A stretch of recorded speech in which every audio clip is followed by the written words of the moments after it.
नमस्कार साथियों, परीक्षान परिवार में आप सभी का स्वागत है। चलिए साथियों, आज हम लोग फिर से देखते हैं क्या हम लोगों ने अधिगम के सिद्धांत में सारे सिद्धांत को, लगभग जितने भी सिद्धांत है उसको एक एक करके हम लोगों ने क्लियर कर लिया। साथियों, जो कुछ भी सिद्धांत, जो अत्यंत महत्वपूर्ण और भी सिद्धांत जो बचे उसमें हैं, हम उसको क्या करेंगे, जो बचे हुए हमारे सिद्धांत हम उसको एक एक करके देखेंगे। तो चलिए देखते हैं, आज हम कुछ महत्वपूर्ण सिद्धांत लाए हैं जिसमें मतलब जो भी सिद्धांत से पूछता है आपका एक एक करके आज हम, क्योंकि उसके बारे में पढ़े भी हैं, तो आज क्या करेंगे, महत्वपूर्ण टॉपिक जो हमारे पॉइंट होंगे हम उसको टू द पॉइंट एकदम लेके उसको चलेंगे और देखते हैं कैसे कैसे हमारे प्रश्न बनते हैं, परीक्षा की दृष्टि से कैसे प्रश्न आवश्यक होते हैं, उसको देख के हम लोग आगे बढ़ते हुए एक एक सिद्धांत को क्लियर करेंगे। चलिए शुरुआत करते हैं, देखते हैं पहला सिद्धांत हमारा क्या है। तो पहला सिद्धांत हमारा एडविन गुथरी का सिद्धांत है। समीपता का सिद्धांत के नाम से इसको जानते हैं और भी नाम से इसको जानते हैं। तो इसको क्या किया हम लोगों ने पहले भी देख चुका है। तो चलिए इसमें जो चीज, जैसे जब प्रश्न जो बनते हैं परीक्षा यूपी टेट की दृष्टि से जो प्रश्न बनते हैं, हम उसको आज देखेंगे कि इन्होंने अपने सिद्धांत में क्या क्या चीजें बताई हैं, उसको एक एक करके देखते हुए आगे बढ़ेंगे। तो चलिए शुरुआत करते देखते हैं पहले क्या लिखा है। अमेरिकन मनोवैज्ञानिक ने अधिगम का एक सिद्धांत दिया है जिसके निम्नलिखित नाम है। ये कहाँ के थे, तो सर्वप्रथम अगर बात करें कहाँ के थे, तो ये अमेरिका के रहने वाले एक मनोवैज्ञानिक थे जिन्होंने क्या मतलब जो सिद्धांत दिया, किस नाम से जानते हैं उसको, समीपता के नाम के उस सिद्धांत को हम जानते हैं। तो चलिए उसके समीपता के जो सिद्धांत है, इसके जो सिद्धांत इन्होंने दिए उसके निम्नलिखित और भी नाम इन्होंने बताए हैं। एक एक करके हम क्या करेंगे, नाम को देखते हैं। तो पहला है समीपता का सिद्धांत। ये बहुत इंपॉर्टेंट, ये पूछता भी है कि समीपता का सिद्धांत किसका है, तो ये किसका सिद्धांत है, एडविन गुथरी का ये सिद्धांत है। अगला हमारा दिया एकल प्रयास का सिद्धांत। अगर बात करें एकल प्रयास का सिद्धांत के प्रतिपादक कौन है, तो आपके कौन है, गुथरी हैं। इसके बाद तीसरा हमारे दिया उद्दीपक अनुक्रिया साहचर्य का सिद्धांत। अगर परीक्षा में पूछेगा आपको तो ये कौन भी, ये भी कौन है, गुथरी है। आगे दिया प्रतिस्थापन का सिद्धांत, ये भी आपके कौन है, एडविन गुथरी ही है। तो ये क्या है, इन्होंने सिद्धांत के जो अन्य नाम या उपनाम बताए थे, हम लोगों ने क्या किया, एक एक करके सारे नाम को देख लिया, जो जिससे जिससे क्या होते हैं परीक्षा में आपके प्रश्न बनते हैं। लगभग ये सिद्धांत, इनके जो नाम दिए गए हैं, इससे भी क्या होता है आपके परीक्षा में प्रश्न पूछे जाते हैं। तो हम लोगों ने देख लिया कि सर्वप्रथम कहाँ के रहने वाले थे, अमेरिकन मनोवैज्ञानिक थे। समीपता का सिद्धांत, एकल प्रयास का सिद्धांत, उद्दीपक अनुक्रिया साहचर्य का सिद्धांत। इसके बाद क्या था, प्रतिस्थापन सिद्धांत के बारे में इन्होंने बताया है, नाम इन्होंने बताया। आगे दिया नोट पॉइंट में कुछ चीजें देखते हैं क्या कहा गया है। गुथरी ने अपने सिद्धांत में पुरस्कार और पुनर्वलन को कोई महत्व नहीं दिया है। बहुत इंपॉर्टेंट है, ये परीक्षा में पूछे भी जाते, किस मनोवैज्ञानिक ने अपने सिद्धांत में पुरस्कार और पुनर्वलन को एकदम महत्व नहीं दिया है, तो किसने नहीं दिया है, तो गुथरी ने एकदम महत्व नहीं दिया। किसको, ध्यान दीजिएगा, पुरस्कार और किसको, पुनर्बलन को। पुरस्कार और पुनर्बलन को इन्होंने अपने सिद्धांत में कोई भी महत्व नहीं दिया है। ये चीजें आप लोग नोट करके जाएंगे एकदम ध्यान से। चलिए आगे बढ़ते हैं, देखते हैं आगे देखेंगे। गुथरी ने अपने प्रयोग को बिल्लियों और खरगोशों पर किया और उनके भी प्रयोग के बक्से को, जो प्रयोग के बक्से को थार्नडाइक की तरफ पहेली बक्सा कहते हैं। उनके जो बक्से जिस पर प्रयोग किया था, इनको बंद करके बिल्ली और खरगोश, याद रखिए इन्होंने भी किस पर प्रयोग किया था, तो बिल्ली और खरगोश कर, और जिस बक्से में इसको बंद किया तो उसका बक्से का क्या नाम था, पहेली बक्सा उस बक्से का नाम था। इस चीज को आप क्या करेंगे, याद करेंगे। आगे दिया है गुथरी की प्रसिद्ध पुस्तक कौन सी, कैट्स इन पजल बॉक्स। बहुत ही इंपॉर्टेंट पुस्तक है ये, क्या यूपी टेट की या सुपर टेट की दृष्टि से ये जो पुस्तक है ये बहुत ही इंपॉर्टेंट है। आप लोग इसको क्या करेंगे, नोट कर लेंगे। कैट्स इन पजल बॉक्स किसकी पुस्तक है, तो ये एडविन गुथरी की ये पुस्तक है। इस चीज को आप नोट करके जाएंगे। हम लोगों ने देखा क्या क्या उनके अन्य नाम या उपनाम, जो चीज दी गई थी, इसके बाद किस पर प्रयोग किए, और इनकी प्रसिद्ध पुस्तकें जो है हम क्या किए, एक एक करके उसको देख लिए। चलिए आगे बढ़ते हैं, अगला सिद्धांत देखते हैं हमारा क्या है। अगला सिद्धांत है चिन्ह प्रत्याशा का सिद्धांत, जिसके प्रतिपादक अगर कहें तो कौन है, आपके टॉलमैन है। इनका भी सिद्धांत क्या होता है, परीक्षा की दृष्टि से अत्यंत आवश्यक होता है और परीक्षा में पूछा भी जाता है। हम उसको एक एक करके इनके भी सिद्धांत को क्लियर करते हुए आगे बढ़ेंगे, टू द पॉइंट पढ़ेंगे साथियों, जिससे क्या होता है आपके परीक्षा में प्रश्न बनते हों। चलिए देखते हैं टॉलमैन ने कौन, टॉलमैन को उनके चिन्ह अधिगम के सिद्धांत के नाम से जाना जाता है। मतलब चिन्ह अधिगम का सिद्धांत है, चिन्ह प्रत्याशा का सिद्धांत कौन बात करते हैं, तो चिन्ह अधिगम से टॉलमैन है। आगे दिया है जिसके निम्नलिखित अन्य नाम है, इनके सिद्धांत के भी अन्य नाम है। इन्होंने टॉलमैन ने जो चिन्ह अधिगम का सिद्धांत दिया है उसके भी क्या है, अन्य नाम है या उपनाम है, उसको एक एक करके हम लोग देखेंगे। इससे भी क्या होते हैं, आपकी परीक्षा में प्रश्न बन सकते हैं, बनते भी हैं। चलिए देखते हैं आगे। पहला दिया स्थान अधिगम। इनके सिद्धांत को, जो चिन्ह अधिगम का सिद्धांत है टॉलमैन का, इनके सिद्धांत को स्थान अधिगम के नाम से जाना जाता है। दूसरा दिया है अव्यक्त अधिगम। अव्यक्त अधिगम के नाम से भी इन्हीं के सिद्धांत को जाना जाता है। इसके बाद दिया उद्दीपक। उद्दीपक अधिगम, ये भी इनके सिद्धांत को जाना जाता है। इसके बाद चौथा दिया उद्दीपक निष्पादन अधिगम। तो ये भी किसका सिद्धांत है, तो टॉलमैन का सिद्धांत है। एक एक सिद्धांत को आप लोग अन्य नाम या उपनाम जो दिए गए इसको क्लियर कर लेंगे एकदम। पहला इन्होंने बताया स्थान अधिगम, अव्यक्त अधिगम, उद्दीपक अधिगम और उद्दीपक निष्पादन अधिगम। इन्होंने अपने सिद्धांत को अन्य नाम या उपनाम में बताया है। और सबसे महत्वपूर्ण उनका जो सिद्धांत चिन्ह अधिगम का सिद्धांत पूछा जाता है कि किसने दिया है, तो टॉलमैन ने दिया है। इस चीज को आप नोट कर लेंगे। आगे दिया नोट में, देखते हैं क्या कहा इन्होंने। नोट में देख लेते हैं क्या चीजें इन्होंने कही है, तो उसको देखते हैं। दिया है संज्ञानात्मक मानचित्र टॉलमैन का सिद्धांत का एक महत्वपूर्ण शब्द है। संज्ञानात्मक क्या है, मानचित्र टॉलमैन के सिद्धांत का एक महत्वपूर्ण शब्द है। इसको नोट कर लेंगे। आगे दिया है जिसकी उत्पत्ति उनके चूहे पर आधारित भूल भुलैया प्रयोग के द्वारा हुई थी। किसके द्वारा हुई थी, तो भूल भुलैया प्रयोग के द्वारा हुई थी। इनके द्वारा एक पुस्तक है क्या, cognitive map in rats and main. Cognitive maps in rats and main, ये पूछी जाती पुस्तक इनकी, इसको याद कर लेंगे। एक बार नोट पॉइंट को फिर समझते हैं। संज्ञानात्मक मानचित्र टॉलमैन का सिद्धांत का एक महत्वपूर्ण शब्द है जिसकी उत्पत्ति उनके चूहे पर आधारित भूल भुलैया परीक्षण पर प्रयोग के द्वारा हुई थी। इनके द्वारा एक पुस्तक कौन सी लिखी गई है, तो cognitive map in rats and main इनकी पुस्तक है। किसकी पुस्तक है, टॉलमैन की अत्यंत महत्वपूर्ण पुस्तक है। इस चीज को आप क्या करेंगे, नोट कर लेंगे। आगे बढ़ते हैं। आगे अगला सिद्धांत देखेंगे क्लार्क हल का। अगला सिद्धांत हम लोग देखेंगे क्लार्क लियोनार्ड हल का। ये सिद्धांत है, इसको देखते हैं। तो इसके सिद्धांत को हम आवश्यकता आकलन के सिद्धांत के प्रणीत इत्यादि नामों जानते देखते। पहले हल के सिद्धांत को निम्नलिखित नामों से जाना जाता है। इनका जो सिद्धांत है उसको क्या होता है, निम्नलिखित नामों से जाना जाता है। एक एक करके देखते हैं। पहला दिया आवश्यकता आकलन सिद्धांत। आवश्यकता आकलन सिद्धांत के नाम से किसको जाना जाता है, तो क्लार्क हल के सिद्धांत को जाना जाता है।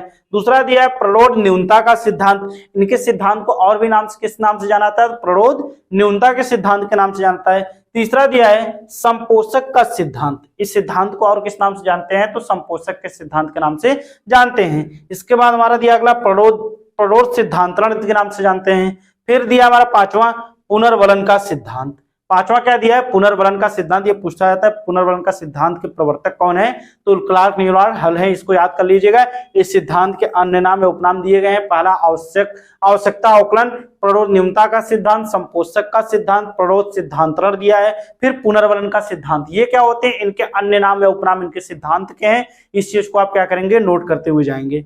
आगे बढ़ते हैं। आगे दिए सिद्धांत की अवस्थाएं। इन्होंने अपने सिद्धांत की कौन कौन सी अवस्थाएं बताएं, उसको देख लेते हैं। पहली अवस्था इन्होंने बताई क्या, साम्यावस्था। दूसरा बताया इन्होंने आवश्यकता। तीसरा बताया प्ररोध। इसके बाद क्या बताया है, प्रोत्साहन। इस चीज को, इस सिद्धांत को क्या क्या हम लोगों ने डिटेल में पढ़ लिए। जो जो चीजें पूछी जाती है लगभग उसको देख लिए।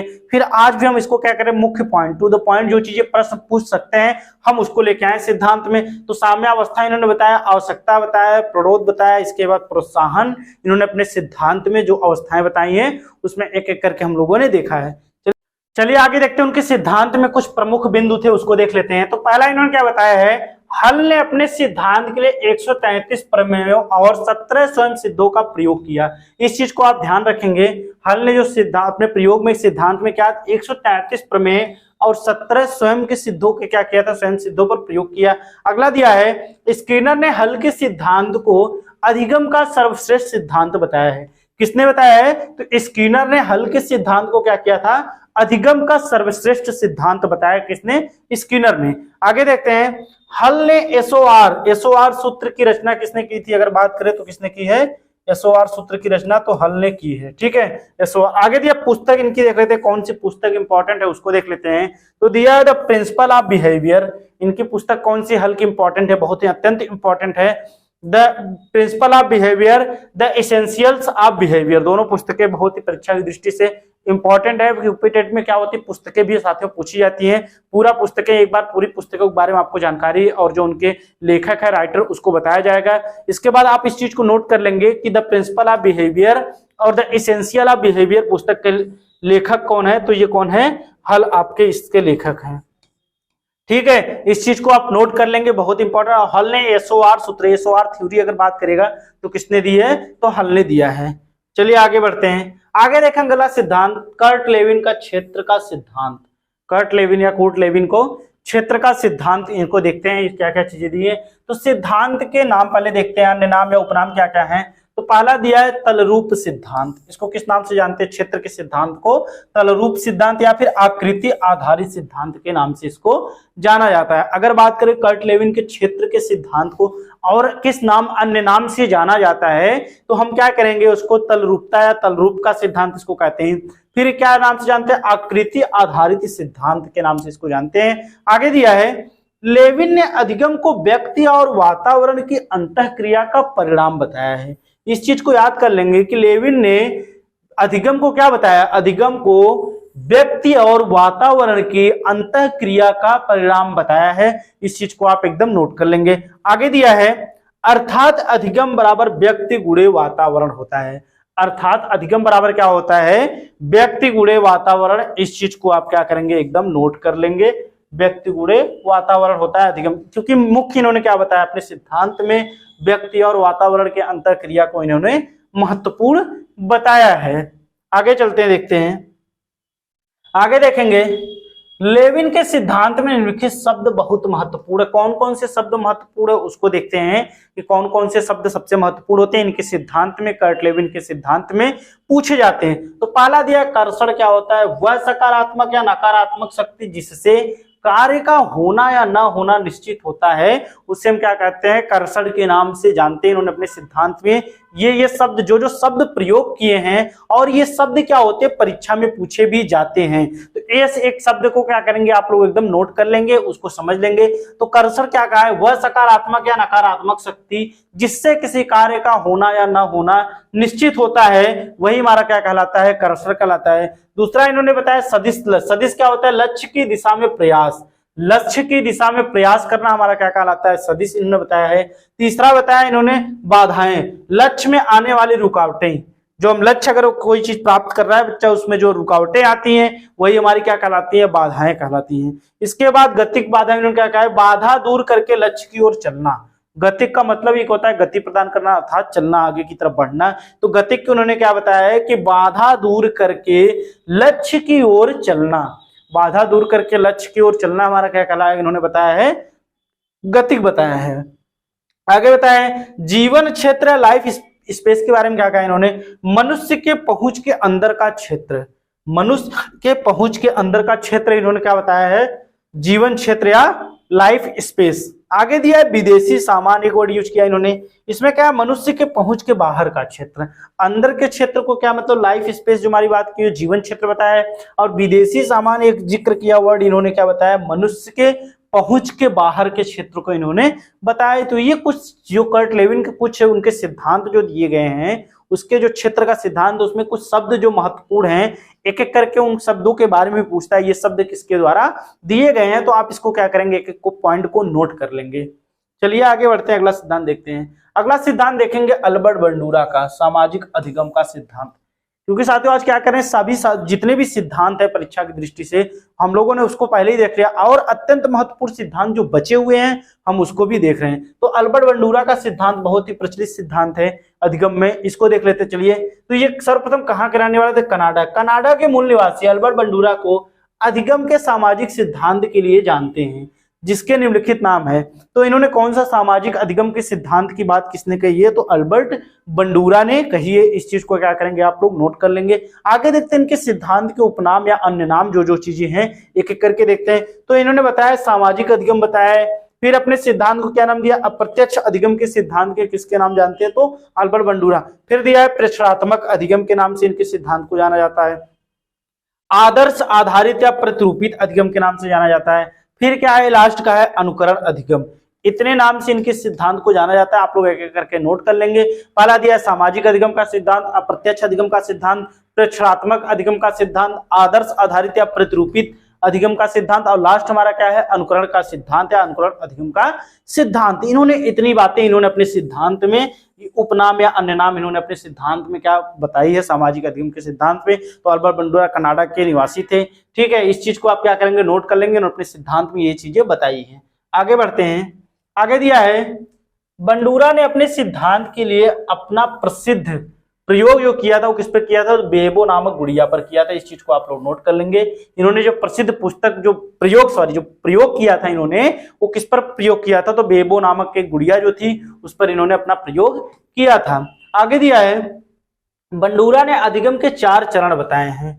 बंडूरा ने अधिगम के कितने चरण बताए हैं, तो 4 चरण बताए हैं। कौन कौन से, इस सीखने के 4 चरण बताए हैं। एक होता है क्या, अवधान, इसके बाद धारण, पुनर्उत्पादन और प्रेरक। ये क्या होती है, कोई भी चीज जब बच्चा सीखता है तो उसमें क्या क्या चीजें आती हैं, अवधान ध्यान उत्पन्न होता है, फिर धारण, कोई भी चीज को क्या विषय वस्तु को धारण करता है, फिर क्या करता है उसको सोचता है, समझता है, उस पर तर्क वितर्क करता है, बाद में उसके क्या होते हैं जो चीजें निर्धारित होती है उसको वो ग्रहण करता है। इन्होंने अपने सिद्धांत में एक एक चीज करके इन्होंने बताया है। जो 4 चरण थे उसको हम लोगों ने देख लिया। इनके सिद्धांत में जो चीजें अन्य नाम में उपनाम देख लिया। सबसे ज्यादा पूछता है प्रेक्षात्मक अधिगम, अनुगात्मक अधिगम किसके नाम जानता है, किसके सिद्धांत को, तो अल्बर्ट बंडूरा के सिद्धांत को हम लोग जाना जाता है। इन्होंने अपने सिद्धांत पे अनुकरण पर भी बल दिया है। बच्चा क्या करता है, कोई भी चीज क्या करता है, नकल करके भी सीखता है। हम लोगों ने उनके चरण भी देख लिया, अवधान, धारण, पुनरुत्पादन और प्रेरक। इसके बाद देखते हैं कुछ अन्य सिद्धांत। कुछ अन्य सिद्धांत को भी क्या करेंगे हम लोग देख लेंगे, कौन कौन से और मनोवैज्ञानिक एक मतलब दिया है उसको देख लेते हैं point two point. Carl Rogers ने अनुभवात्मक अधिगम का सिद्धांत दिया है। कार्ल रोजर्स ने अनुभवात्मक क्या दिया है, अनुभवात्मक अधिगम का सिद्धांत दिया है। इसके बाद सिमोर पेपर्ड को निर्माणात्मक अधिगम के सिद्धांत का जनक मानते हैं। सिमोर पेपर्ड को क्या करते हैं साथियों, निर्माणात्मक अधिगम के सिद्धांत के जनक मानते हैं। तीसरा दिया है डेविड आसुबेल को सार्थक अधिगम के सिद्धांत का जनक माना जाता है। डेविड आसुबेल को सार्थक अधिगम के सिद्धांत का जनक माना जाता है। इसके बाद क्या कहा है, चौथा हमारा है हल को अधिगमात्मक अधिगम के सिद्धांत का जनक माना जाता है। हल को क्या कहा है साथियों, अधिगमात्मक अधिगम के सिद्धांत का जन्म माना जाता है। और ब्रूनर ने अधिगम की 3 अवस्थाएं दी, चलिए उसको देख लेते हैं। ब्रूनर ने क्या दिया है, अधिगम की 3 अवस्थाएं दी थी। इसके बाद दिया है चार्ल्स जूड ने अधिगम स्थानांतरण या सामान्यीकरण का सिद्धांत दिया है। चार्ल्स जूड ने क्या कहा है साथियों, इन्होंने कौन सा सिद्धांत दिया, अधिगम स्थानांतरण का सिद्धांत या फिर उसे सामान्यीकरण के सिद्धांत के नाम से जानते हैं। आगे दिया है हम देखेंगे स्पीयरमैन ने अधिगम स्थानांतरण या फिर हम क्या कहेंगे जी कारक, या फिर क्या कहेंगे जी कारक के नाम से इनके सिद्धांत को जाना जाता है। ये किसने दिया है, तो स्पीयरमैन ने दिया है। इस चीज को आप लोग नोट कर लेंगे। इनके सिद्धांत को अधिगम स्थानांतरण या फिर क्या कहेंगे जी कारक के सिद्धांत के नाम से जाना जाता है। कुछ अत्यंत महत्वपूर्ण जो सिद्धांत है हम लोगों ने पॉइंट टू पॉइंट देख लिया।